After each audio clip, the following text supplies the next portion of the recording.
શહેરમાં જાહેરમાં વેચાતા ઘાસચારાને પગલે સર્જાતા ટ્રાફિક તેમજ અકસ્માતના બનાવોને ધ્યાને લઈ ભુજ સુધરાઈ દ્વારા શહેરીજનોને જાહેર માર્ગો વિસ્તારને બદલે સુધરાઈના ઢોરવાડામાં ચારો આપવા અપીલ સાથે લોકોને ઢોરવાડા સુધી ધક્કો ન ખાવો પડે તે માટે ઘાસચારા એકાઉન્ટ તેમજ બારકોડની સુવિધાનો પણ પ્રારંભ કર્યો હતો। આ અંગે ભુજ નગરપાલિકાના શાસક પક્ષના નેતા કમલ ગઢવીએ ચંચળ ન્યૂઝ સાથે વાત કરતા જણાવ્યું હતું કે જાહેરમાં વેચાતો ઘાસચારો જપ્ત કરવામાં આવે છે ત્યારે આ ઢોરની સંભાળ ગૌ સેવા સમિતિ દ્વારા લેવામાં આવે છે ત્યારે સારા નરસા પ્રસંગોએ ઢોરવાડામાં રહેલા ઢોરોને નીરવામાં આવે તેવી અપીલ તેમણે ચંચળ ન્યૂઝ સાથે વાત કરતા કરી હતી। ત્યારથી સત્તામાં આવ્યા ત્યારથી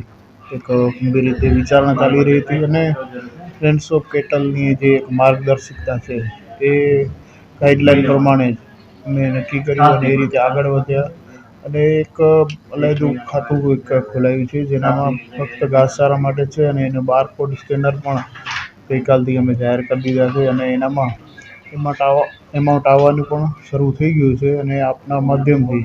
સમગ્ર ભુજ શહેરવાસીઓને ભુજની જનતાને જાહેર નિવેદન કરીએ છીએ। ભુજ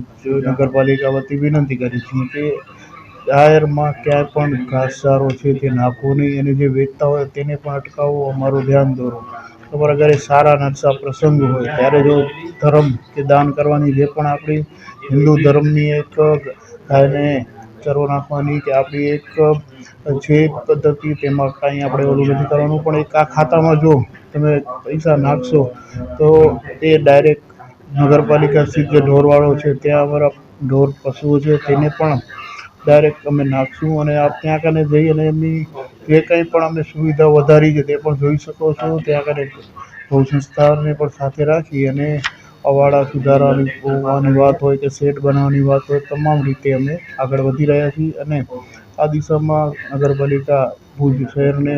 ઢોરમાં ત્રાસમાંથી મુક્ત કરવા પણ ગંભીર છે અને આ જ્યારે ખુલ્લામાં ઘાસચારો વેચાતો હોય છે ત્યારે ઘણા બધા એક્સિડન્ટ જોવા મળે છે, આપણને ઘણી બધી જાનહાનિ થવાની પણ સંભાવના રહે છે અને જે ઘાસચારો વેચાયા બાદ ત્યાં કને જે ગંદકી થાય છે તે પણ એક મોટો પ્રશ્ન છે। તો આ બધી બાબતોમાંથી આપણે જો આ પદ્ધતિ ઉપર જશું તો આમાંથી પણ આપણને છુટકારો મળશે।